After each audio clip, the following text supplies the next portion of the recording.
Yeah. Welcome to our online chat, Milk Bars, Mixed Lollies and Memories with Libby Gore and Eamon Donnelly. Part of Glen Ira's live Sunday session series. I'm Ellie from the arts team at Council and I welcome you all today. Before we begin, as we gather for this conversation today, physically apart but virtually together, I acknowledge the various traditional lands on which we all meet today and acknowledge the traditional custodians of those lands. I pay my respects to all elders past, present and emerging, and celebrate the diversity of Aboriginal peoples and their ongoing culture and connection to the lands and waters of Victoria. Thank you for joining us today, wherever that is from. I'm so pleased we are having this conversation today. I think it's one that we need. And I think we should get straight into it. Our host today, of course, needs no introduction. The incredible, the wonderful, the outrageously talented Libby Gore. Her guest today is Eamon Donnelly, designer, illustrator, photographer, design teacher, busy man, unofficial milk bar historian and author of the Milk Bars book, which Libby just held up then. Up again, Libby, there it is. Libby and Eamon will also be joined a little bit later by two very special guests. Bit of housekeeping, feel free to use the chat function on the side of YouTube and we may be able to feed some of those comments back and questions back to the team. But also feel free to use it to just chat amongst yourselves and share some of your stories. I think it's time to chat milk bars. Over to Libby. Ellie, thank you so much. And what a pleasure it is to be with you like this. I haven't done one of these, so this is new for me. I know, it's crazy. But it's a really wonderful way for us to reach out into the community and talk about something that actually is still a cornerstone of the community, even more so, I guess, when you and I were growing up, assuming, of course, that you're over 35, as I just am. The Milk Bar, and Eamon has written this beautiful book, Milk Bars, which I showed you, although I can't tell whether or not the script is back to front, but it is the most gorgeous, colourful, delicious book. Eamon, I beg your pardon. I don't know why I said that, but Eamon, thank you so much once again. I'm glad we can have a chat about this. Thanks so much, Libby. It's going to be a really nice trip down memory lane. Nice nostalgic trip down to the Milk Bar. Exactly, and you have absolutely my permission to stuff up my name and call me Debbie just at least twice. For getting the pronunciation wrong up front, which is crazy because I know it very well. The Milk Bar as a central hub. Tell me about your fascination and what you think it was that has sent you on this quest to document this fast disappearing part of what was our childhoods, our lives. Well, it really did start with that realisation about, it would have been 20 years ago for me, that something had changed when I was in my high school teenage years in the 90s. And once I started to get out and about with my adult life, I started to explore the streets that I grew up in and nostalgic trip down memory lane back to the 1980s. And I did notice that the milk bars that I grew up in around, particularly the corner store that I had, that had closed down, and most of them had closed down sometime in the late mid-90s. So it was sort of a little bit of a trigger point for me with the signage and the nostalgia, and it took me back to being a kid and going down to the corner store, the Milk Bar, which was owned by Dave and Peggy Hawking and the family.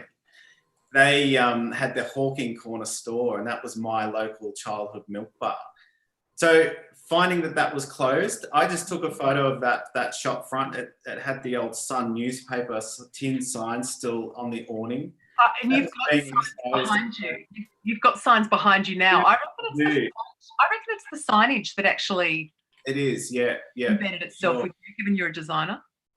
That's exactly what it really was. A point of this kind of record that graphic typography, signage and advertising and the colour that I remembered as a kid. I remember the 80s being such a colourful time, especially when you're 7 years old and there's these amazing colourful corner shops dotted around the suburbs, and they just had everything that you could possibly dream of for a kid.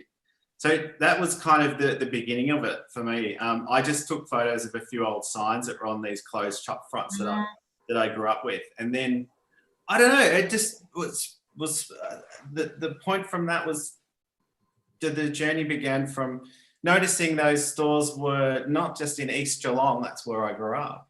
Other parts of Geelong had these old closed milk bars. And then I started to sort of notice them everywhere. And as time went on, I took more and more photos, and then the project just really grew from there, and it became a real passion, obsession to document the last era of that original traditional milk bar, and then get back into the history of it, and what is the original concept and why it changed so much, and why it's sort of changed and declined in the most recent era. I'm pointing at the Peter's ice cream. It's not the sign, it's the, what is it? What do you call it when it's actually... Yeah, the Peter's ice cream cone, the illuminated cone light. I mean, we had one of those. It was, I don't know which of my brothers stole it, but they were iconic, weren't they? That told you that pleasure was just around the corner. Yeah, that's exactly right. And they were marketed to all of the milk bars. You could either be a Peter's milk bar or a Streets milk bar. There was sort of like that. My childhood milk bar, they were a strictly Peter's ice cream milk bar. And so that was the universal language of the milk bar, was that Peter's ice cream cone. Iconic. And they started those cones, I think they introduced them in the mid 1950s. And if you can just see on that picture there's actually an advert for ordering your Peter's ice cream cone if you're a milk bar owner, which is fantastic. 1956. That's a shot of me on the right there. Yeah, and your cousins. Yeah, and my cousins and mum in a milk bar in Geelong in the sort of mid-80s, taken by Dad, drinking, soft drinks. So, iconic colours, and the Peter's ice cream decal on the window down the bottom there. So much fun. It's actually the milk bar owners that they were kind of, because they lived at the shop, right? So they were always there. They were always on call. They were kind of like mum and dad in the pantry. Exactly right. It was like stepping into a family lounge room, and they were always living at the back or always living above the shop. And they grew up there, and you knew them so well. You got to really close relationships with the families that ran these stores, and they knew you and sort of looked after everyone in the neighbourhood, and that was a real community. Like every corner kind of had their own milk bar, and it serviced just a couple of blocks. And, families grew up there, and, it was a real part of the suburban life, having that corner store, and not just to buy supplies, but to, news and current affairs, if there were issues and problems that needed to be talked through. A lot of the time, the milk bar owners would offer credit, and, little kids would get free ice creams on Christmas morning. And it was just so amazing to have these small independent family businesses on each corner. And they're a beautiful little history, I think. Seeing those signs reminded me of that history and what it used to be like. Interestingly enough, the notion of what was a milk bar was pretty parochial to Victoria, wasn't it? It wasn't like New South Wales had milk bars. It was a Victorian phenomenon. Yeah, it seems to be the Victorian corner store, corner shop establishments kept this milk bar title on their businesses. How come? What was a milk bar? An odd thing that has happened. Each state has their own sort of version of these businesses, but it all goes back to the original concept from 1932 in Sydney, in Martin Place. Greek migrant entrepreneur who had a few refreshment businesses and confectionery businesses in Sydney. He saw the idea of the American soda parlours and drugstores, and he thought that it'd be a great idea to set up something like that in the middle of Sydney, but focus it and solely on milk products. And the soda bars and soda fountains were stand-up service. So there was a bar and it was fast turnover of staff. And that was his concept. And it was the Depression era. Milk was sort of seen as a tonic food. And it was very cheap for him to make just these milkshake products and sundaes and sodas and fruit juices. And there was no sit-down table service. You couldn't actually get food, and tea and coffee and things like that weren't part of the business model. It was purely an establishment to sell milkshakes and have a rapid turnover of customers. So he opened that in 1932 in Martin Place, and it was called the Black and White 4D Milk Bar, and 4D was the price of the milkshakes, and Black and White was a sort of a tongue-in-cheek reference to a Scotch brand at the time. And I think it's Black and White whiskey or Black and White Scotch or something. I can't quite remember. But that concept was so popular. 5,000 people turned up on the opening day of this milk bar. And essentially it was an Art Deco American influence interior with big open shop frontage, street frontage, so you could see right in, you could see right through. Lots of mirrored walls, staff in white, white shirts and bow ties, and a few little tables on the side, maybe 3 or 4 tables. But it was such a popular concept that it really spread. And he opened up black and white milk bars in most of the capital cities. There was one in Melbourne, Queensland, Perth, Adelaide, Wollongong. They were sort of all over. And then as the businesses really started to take off, the little corner stores and the little smaller establishments and cafes and refreshment establishments started to incorporate this milk bar concept into their businesses. But then obviously the decline of that traditional concept changed over the time. Things started to be introduced to the business model, and that traditional concept really did evolve. And the milk bar title sort of stuck around in Victoria, and these little corner stores just became known as a milk bar. But if you go to Adelaide, for example, there's no remnants of that traditional concept left. But all of their delis, their little corner delis, they were like the milk bar that we know today, and they still are. They're just a corner store. And in Queensland and Brisbane, they have like snack bars and corner stores up there. And so it's a really interesting history. Like, there's actually not a lot of the traditional milk bars left in Australia. There's probably like 1 or 2. But it's really interesting that we still call these corner shops, essentially, that adopted the milk bar milkshake concept way back. So in terms of, let's stick to Victoria, shall we, in our neck of the woods, in terms of accommodating different waves of refugees, people who come from other countries, what role did the milk bar play in sticking together a multicultural society? It was a concept of integrating into a community. A lot of the options to set up a new life in Australia was like factory work. Corner stores were a big part of that concept. And it was a real way for these families to set up a new life in Australia and be part of a community, and work really hard for their children to end up getting a great education and going to university. And a lot of the families would use these business models to really grow their future here.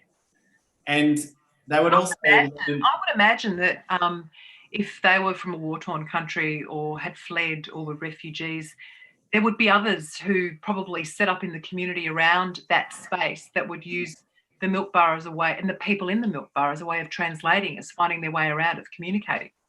Oh, for sure. Yeah, definitely.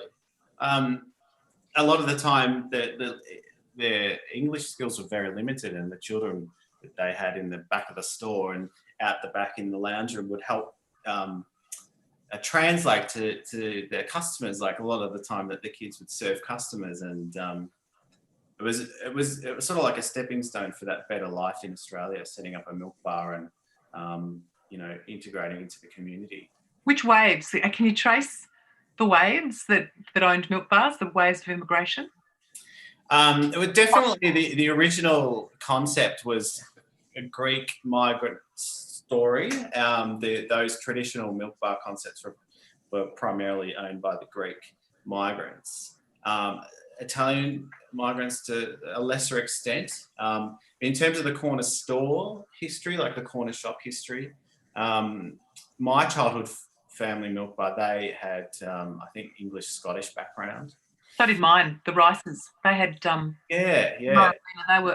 She used to wear an apron, like almost like Alice in the Brady Bunch. It was like a uniform apron without strings, pinned, and a bun. And they had it was the lolly counter that was the most exciting bit, because unlike today where you can go into convenience stores and the lollies are already put into the bags for you, your mixed bag of lollies, you could choose your own. Oh yeah, 1 and 2 cent lollies is my $0.50. era. Yeah.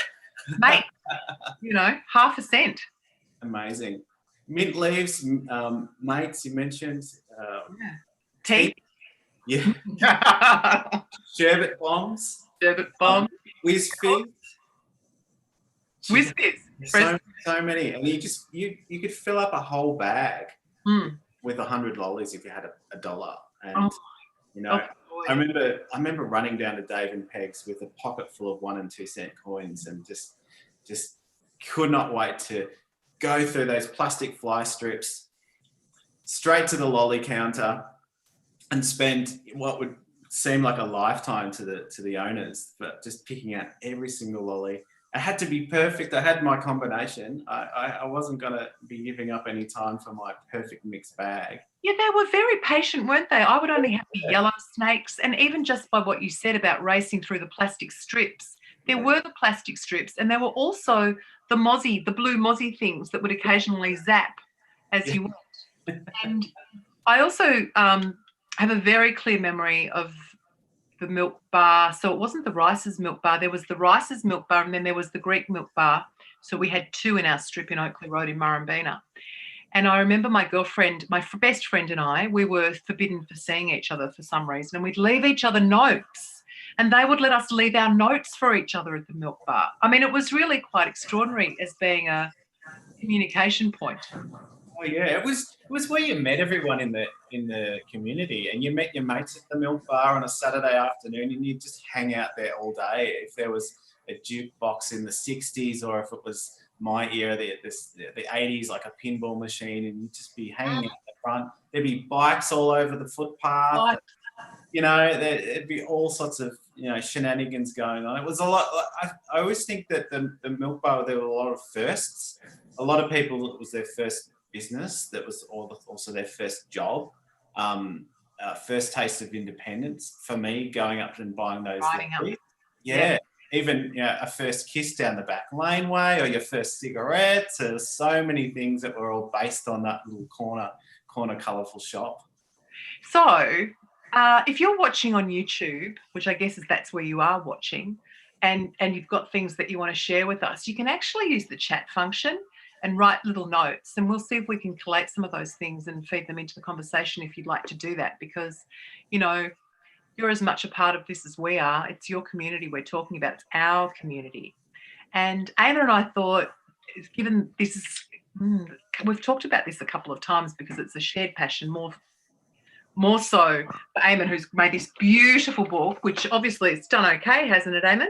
Yeah. Sold out late last year. Oh, fabulous. Yeah, after 9 months of it. It was a self-published book, and 1,000 copies, so not a big print run. And it was a journey all around Australia, taking photos of the old shop fronts and signage, and it's got a great intro chapter of the history and family photos and beautiful stories. And it was so much fun. It's such a joy to complete it, and I just think that the milk bar story just keeps growing. So let's go over the other side of the counter, shall we, and invite some people who grew up in the milk bar to give their point of view. I can't wait to hear the stories. Phyllis and Vassie, welcome. Thanks, Libby. Hi there. Where do I go first? Shall I go with you, Phyllis? Tell us your relationship with the milk bar. I know that you and Eamon have been in deep contact about this, but everyone would love to know your story. So Eamon contacted my sister and I, Vassie, and about living in a milk bar, and we gladly jumped in and shared some wonderful memories and photos. So I was basically born in the milk bar, which is just around the corner on Glen Hutley Road in Alstonwick. Yeah. And so my early childhood, lots of fond memories of living behind the lolly counter, of course not being allowed to eat the lollies. So just wonderful memories. And as you said earlier, it's amazing how like our parents, being migrants from Greece, came to this country with no English, no skills really, and basically worked their butts off. And the way, just opening a business with no English to start with is just phenomenal. Yeah. Getting a lot of assistance just from the customers who'd come in and actually point to things, because, you know, mum and dad didn't understand what cigarettes were, and so they'd sort of really help them. And there was just this real sense of community, and just the locals were really glad to help out in any way they could. Mum and dad always were very appreciative of that. Tell us, Vasi, tell us your parents' story. Colour it in for us. Paint a picture of who your mum and dad were when they decided to come to Australia, and how they got to decide to open up a milk bar. After the war, Dad wanted to come out, so he came out. Back in the 50s, the Australian government had a migrant assistant scheme where they would bring out people from Europe post-war. Mum was actually on a ship called the Begona, which was full of Greek brides. So there's another story there. So they came here and then they met. They both lived in Elsternwick, and they met, matchmake. They were meant to meet. Yes. Yeah. And they actually lived in Ripponlea. And they got married, and Dad decided to buy a milk bar in Elsternwick, which he saw, which was, he thought it would be a great idea to start a business. So they started in Elsternwick, and he left Mum to run the business while he went off and began working as an assembly line labourer for General Motors. So he left Mum in there with hardly, like my sister said, no English, no knowledge of the currency or, the products and everything, all the new foods and things. And Mum basically learnt on her own and through the customers how to serve. And they slowly learnt the language and the change and things like that. So the neighbourhood was just so supportive, and yeah, it was. That's how it all began. Phyllis, can you add to that story? Probably, I suppose I remember Mum saying, just going back to what Vasi said, Mum basically did run the shop on her own to start with. And she often recalls the story of where her waters broke, and that was when she was pregnant with me, and basically had to get someone to call somebody in and rush to the hospital. So it was, it's amazing how they just how they did it in those days. Very resilient. I mean, this story of Phyllis and Vasi's parents, is that a typical? Yeah. It's definitely the typical story. Yeah, you would have opened up at 3 or 4 a.m. to get the milk delivered, and then the business would probably open at 6 a.m. and then the papers and the bread would come, and then there'd be the afternoon paper that would come, and then it'd be closing at maybe 9 o'clock, 10 o'clock at night, and then I'm sure your parents would be stocking for the next day or doing the book work until 11 o'clock, 7 days a week, every single day of the year. And, no other business was running 7 days a week in that era. The milk bar was essentially the only place that you could get any supplies after midday. Well, this is particularly in Victoria, after midday on a Saturday, wasn't it? If you needed any last minute supplies, the milk bar was the place to go, and it was certainly the only business that was open on a Sunday. This is interesting. Stephen has posted on the YouTube chat, it's really helpful for us because it's great to know that you're there, and we're so thrilled that you're part of this conversation. Stephen Schmindegger said, I grew up in a milk bar and we provided counselling, cooking advice, matchmaking. Did all that really go on, Vasi? I think so. I remember Dad, It was like a social, it was like a community house, basically, for all the Greek migrants coming through, because Dad and Mum actually housed other Greeks from their villages that used to come in rent-free. So we had, it was a 2-bedroom shop upstairs, very small rooms, you know, it was an old Victorian building, so the rooms were tiny. And I remember they used to have the little gas where you used to put the coin in, you know, the little kitchen gas. If they wanted to cook with gas, they used to put a coin thing in there. Dad gave it to them for free. So they used to live in there, and until they could get settled and find a job and save up some money, and then they could go off and purchase their own house or their own business. So Mum and Dad did a great service to all the other Greek migrants that came in. So it was like a help forward thing. So yeah. You guys have to serve in the shop? What time? When you got thrown in to serve? I hated serving in the shop, and I can blame the shop for my maths phobia. I hated maths because in the 60s, the new currency came through. So it was from, I remember, florins or pence, and then it changed to cents and dollars. So just as we were getting used to the, and Mum as well, Mum and Dad, the currency, then it changed. So I was just totally confused, and I used to go to school, and whenever maths came up, I thought, no, I don't want to have anything to do with maths. And I avoided serving in the shop. I just ran and hid when Dad used to say, Vassie, come and serve. I used to say, no. So I used to hide in the back. I used to hate it. And Phyllis, what about you in terms of having to make things? Because those milk bars had milkshakes.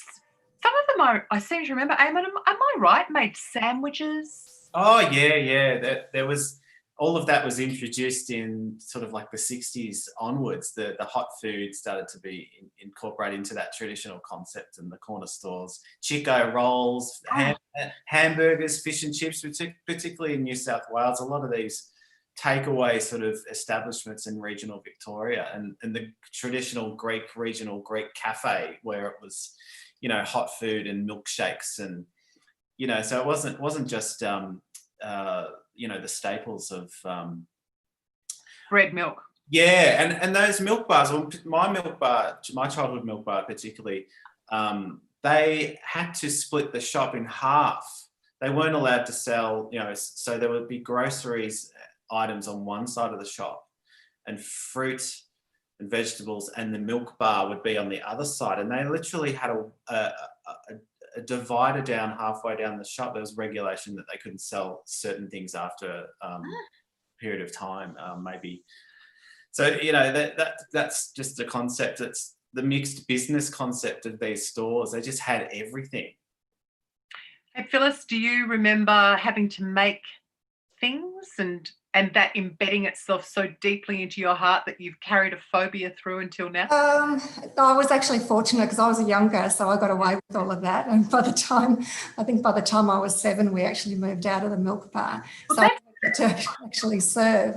But I do have other memories. I remember watching Mum as a toddler dusting the shelves and having this great big tin of Ardmona peaches fall on my head and literally cracked my head open.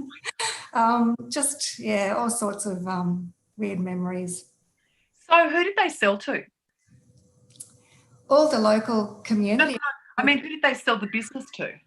How long did they have it for? And who, was it the next wave of migrant, or was it a 7-Eleven that done them in? No, I think it sort of died down after Coles opened up the supermarket. And I think a lot of these little old milk bars sort of faced a slow death once the supermarket chains took over, which was pretty sad. Eamon, you could pick it up from there because you've got a theory on that, right? Yeah, definitely. I think the first Coles opened in 1960, I think, in Melbourne,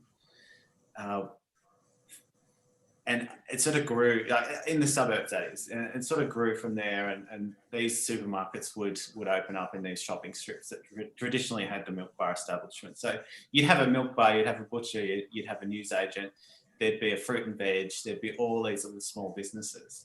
And essentially the supermarket came along, and more people were getting cars, and they could afford to run a car, and they could run off down to these big supermarkets and get everything from there, rather than just, flip-flopping down to the milk bar. We've got on screen the photo reference there of a few kids in thongs heading down to the milk bar. But yeah, that's sort of like the decline of that concept began in the 60s, and they really did struggle to survive from that year on, slowly declining. And then you mentioned 7-Eleven. I think the first 7-Eleven opened in 1978 in Oakley. Yeah, and so Really? Oakley? Yeah, I've got this fantastic supplement for the milk bar industry. Got a lot of amazing archival magazines, and the front cover is 7-Eleven comes to Australia, 1978 Oakley, grand opening. So even back then, I really think back to my childhood, and I don't think of the convenience store until sort of late 80s, early 90s, but all the way back to like 1978 or 77 or whatever it was. So what are kids going to get excited about now? For instance, I'm just reading some of the conversations that have come through from YouTube. That's why I'm looking down. Craig Lemon says, I went to school with a kid whose parents ran the milk bar. I thought he was the luckiest guy alive. Access to Lollies and Space Invaders all hours of the day. Rosie is reminiscing about Dixie cups. Oh. Dixie cups. Do you remember? And you'd have to get the spoon. Yeah, yep. And I got one from the milk bar on Hawthorne Road near Town Hall about 6 months ago. So that's just up from Tuck Shop, isn't it? They've put up another business. Yes. Road that's like the ice cream business. So there is a deal. There is actually a market in nostalgia food and buying experiences, isn't there, girls? I don't mind your Phil. Doesn't worry. Yes, there is. I remember back in the, all the things that you remember, like you said, the Dixie cups with the little wooden spoons, the little flat spoons, and the old. I remember when plastic came in. Actually, it was a big thing, because before that, everything was more green-minded. Back in early 70s, I guess. Remember the drinks with the, Phyllis would know these. Remember, Phyllis, what were they called? Those drinks that you used to suck through with the plastic moulded characters and things like that. Yeah. The Fred Flintstone. The Fred Flintstone things, yeah. Look, there were lots of things, and there's a lot of marketing, I remember, because I'm interested in a lot of art, and that's what I do as well. I was influenced by all the marketing. It was so directed to children, in particular in the 60s. So I remember all the competitions and the colouring, the little things, the freebies they used to give out, especially in the summertime. And remember the freebies that they used to put out in the cereal boxes, like the Creepy Critters or something that used to be actually inside the Kellogg's. Yes, yes. So the milk bar probably had the first idea before even McDonald's came up with all these little things that they used to give out to kids when they used to purchase their lollies or their ice creams. Ice creams was a really big thing in the summertime. Yeah. All those, remember the bubble Buffalo Bill with the bubble, the bubble gum nose, things like that. So, there's lots of nostalgia, and it was just so different. You don't get that now. I guess marketing's not. Do you not? Like what, Eamon, in your research, what do kids look at now? What's replaced it? Because I know my kids are very fond of the IGA. Oh, yeah. That's exactly right. I think that it's definitely something still happening there with the kids going down to the servo and getting things from Coles and Woolworths and collectibles there. But the milk bar used to be the place where all of these products were launched. You know, like any ice cream brand or brand new soft drink or any product had its big launch in a milk bar, and it encouraged kids to go in there and collect their paddle pop liquor prize, and then they'd collect t-shirts, and remember all the yo-yos, remember the Coca-Cola and Mellow Yellow and Fanta yo-yos. They always would have competitions and things there. One of the other families that contributed some stories, one of the daughters remembers the actual yo-yo competition that they had in the store with the official Coca-Cola yo-yo man coming along, and all of the kids in the street would have this competition in the milk bar. She ended up winning, but because she was the daughter of the milk bar owner, they disqualified her.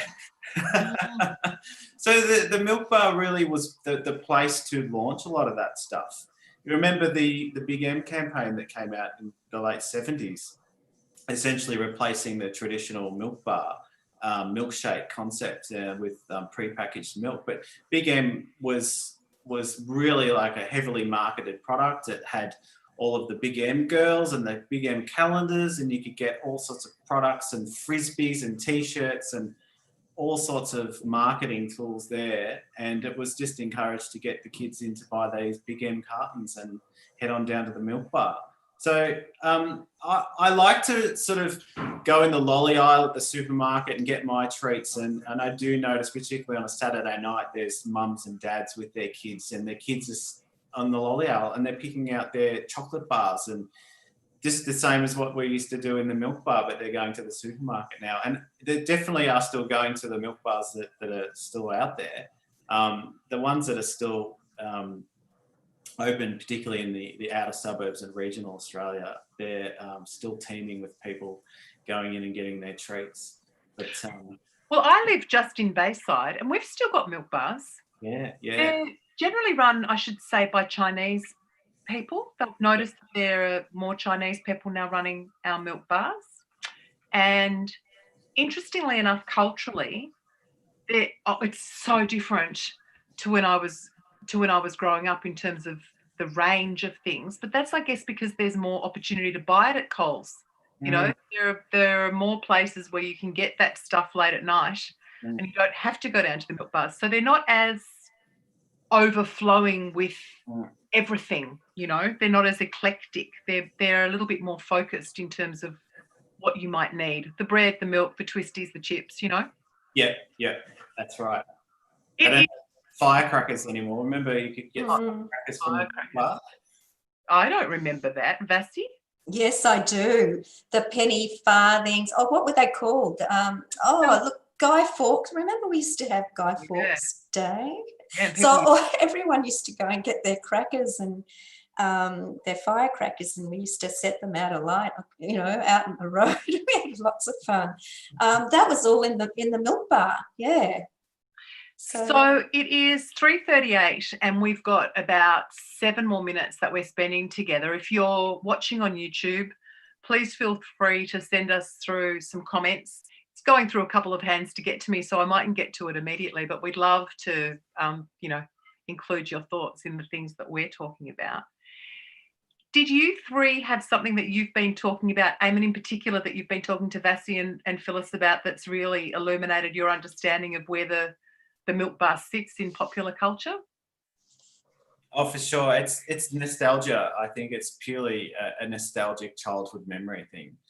And I also think it's about social movement and how we became Melbourne, you know, how we became what we are. And just as we moved through fruit shops, we moved through milk bars and fish and chip shops. It's about the enriching of our society and how people did it. Yeah, definitely. I think you can see that the different generations moving through and the different migrants groups that are coming through, starting with sort of the Greek traditional milk bars of the 30s, 40s, 50s, and then up until the 60s, and then in the 70s, the Vietnamese migrants took over, and then we've got the Chinese migrants now. It's a real story of that sort of migrant success that it can be created through opening up these kinds of businesses and being part of the community. So do you want to play a game to finish, whereby we see how many rounds we can get through? and I will throw in bits and pieces from people who've sent us messages as well. We've got to throw to each other. You just got to keep going, right? Like I went shopping and I bought, and we'll go me, Eamon, Vassie. Ellie, you still playing? Phyllis? Okay, so that's the order, because that's the order that it's got on our screen. And you too, wherever you're watching, send a little message, and Elle will try and send it to me so I can incorporate it, all right? Just we'll keep going just for a couple of minutes. So I went shopping and I bought a white knight. Oh. Ah. I went shopping and I bought a choc wedge, spearmint choc wedge. Spearmint choc wedge. That's fun. Bessie. You went to the milk bar. I went to the milk bar. I went to the milk bar and I bought, what was it? A Big Charlie bubble gum. That was mine. Elle? I went to the milk bar and I brought an Eskimo pie. An Eskimo pie. I know. Oh, no, an Eskimo pie. If I had enough money. Vanilla or peppermint. Oh my. Sorry, got excited. Phyllis, your turn. I went to the milk bar and I bought a wagon wheel. Whoa. Proper sized one. They used to be a lot bigger back then, yeah. You know what? I went to the milk bar and I got a 2-in-1. Oh, two Yes. in one, yes. 2-in-1. How's that? Go, Eamon. I managed to find a traditional milk bar and I ordered a raspberry spider. Oh, a raspberry spider. And they made it there for you in the metal thing with the grooves in it? In Broken Hill, at Bell's Milk Bar in Broken Hill, you can still order a raspberry spider. Jealous. I went to the milk bar and I bought, remember this, a Blue Heaven milkshake with malt and an egg in it. They used to break an egg in it, yeah. That was the first, I guess that would be the first, the breakfast, what do you call it? The ones we have. Yeah. It's true. Yeah. High protein. High protein. Who's next? I think is it Elle? Go on, Ellie. I went to the milk bar and I bought a Sunny Boy. I got a son. Oh, Sunny Boy. Go on. Glugs. Yeah. Raz. Phyllis. I don't think you'll remember this one, but I went to the milk bar and I bought a Tosca. Do you remember those? They were yellow. They were long and sort of yellow, weren't they? And They were, and they're wafer, and they were my favourite. I wish somebody would bring those back. Joe Stosser has sent a message on YouTube. He says vintage cereal box toys are now highly collectible, more so if not assembled and still in the packaging, which would be interesting. Eskimo pies are in here. The old Dairy Queen ice cream from Joe Stosser again. Do you remember when the milk bars actually had the machines in the store behind the counter? When I went to MLC up the end of Glenferrie Road, there used to be a milk bar on the corner of Malvern Road and Glenferrie Road where when the lights were just turning red, you could time it. And they knew we did it. We'd jump off the tram just as they turned red, run inside, throw over the 20 cents or however much it cost. They'd give us the Dairy Queen and we'd jump back on the tram before the lights had changed. That's how we used to do it. Oh, wow. And I'll let you finish off. I went to the milk bar and I bought my supplies for Mum and Dad. Got the afternoon paper for Dad. Got the milk for the house. Yeah. I was given $5 and any leftover change, I bought a bag of mixed lollies, and that included my favourites: Fizzos, mint leaves, musk stick. Had to have a whiz fizz if I could afford it. Yeah. And some mates to top it off. Like a Fads. Oh, fags. Do you remember the... Yes. Get away with it now. I got a little message from YouTube saying that Gilkey used to buy Redskins, but you can still get Redskins, but I don't think they're going to be called Redskins anymore because they've just changed the name of the NFL team NFL, the American football team from the Washington Redskins. They've dropped the Redskins, and it's ideologically unsound now because it's not respectful of Native Americans. So that's going to go by the wayside too. I can't thank you all enough, and for letting me be part of the conversation too. Thank you, everyone. Eamon Donnelly, I don't think your book's around anymore, so we can't buy it, can we? But someone might lend you a copy. If anyone wants to head onto the website, they can subscribe for potential news on the book. Or what's the website? Other books. They can go to milkbarsbook.com or just search Milk Bars online, and it comes up on the first page. Beautiful. Vassie and Phyllis, thank you. What great memories and what great insight into what went on behind the counter. Vassie, thank you.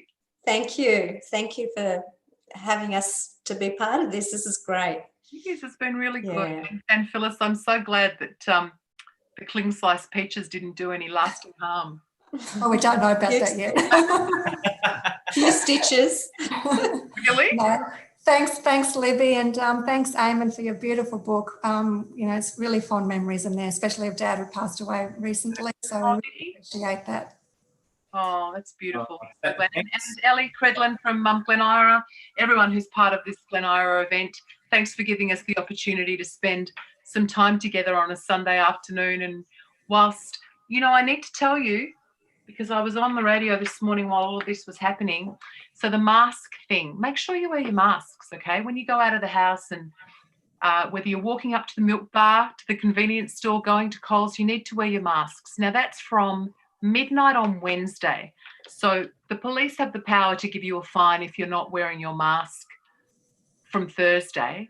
But you've got a couple of days to get yourself together. Now, if you're older and you don't have access to masks and you're concerned about where am I going to go, do not panic. The best thing to do is ring the council if you are beside yourself and you don't know how you're going to do it. Call the council, write a note to a neighbour. Someone will get you a mask, because from midnight on Wednesday night, it's been mandated that we need to be wearing our masks. And just to use your common sense, they haven't put any restrictions on where we can go in terms of postcodes or radius around our house. But the message is still the same. Don't go out unless you have to. Exercise, care for someone, go to work or school, or get some provisions. And, don't just go out for little bits and pieces provisions, like plan your trip. Because the whole point of this exercise, so that we don't get locked down further according to postcode and radius, is to stop the virus moving around. And we can do that. We're the first line of defence. We need to wear our masks. If you've got one now, start wearing it from when you go out from now.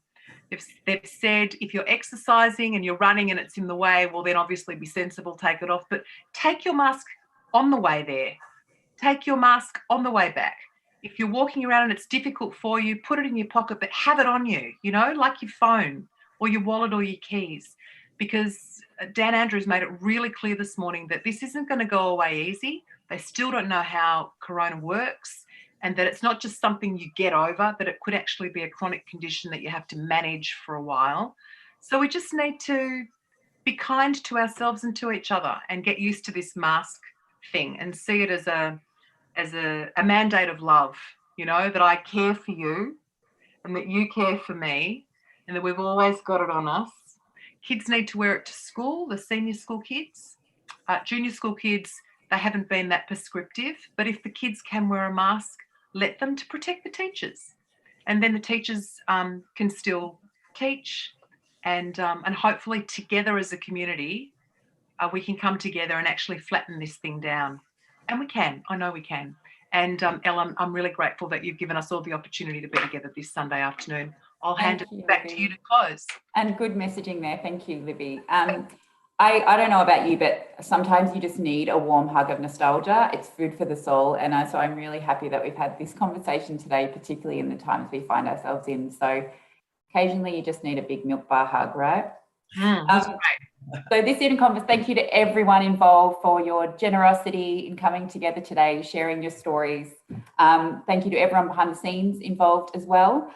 This conversation can be viewed on the Arts and Culture Facebook page as of tomorrow. And next Sunday, we have the wonderful and outrageously talented Jude Pearl coming straight to your living room with her show, Captivating Honest Comedy. If you want to find out more about that and all the other online events we've got going on here in the Glenara Arts team, please like our Facebook page or head to Glenara website and search GE Arts online. I'll let you all get back to your Sunday. Thank you very much for joining us, and we'll see you next time. Thank Bye, you. everyone. Bye. Bye.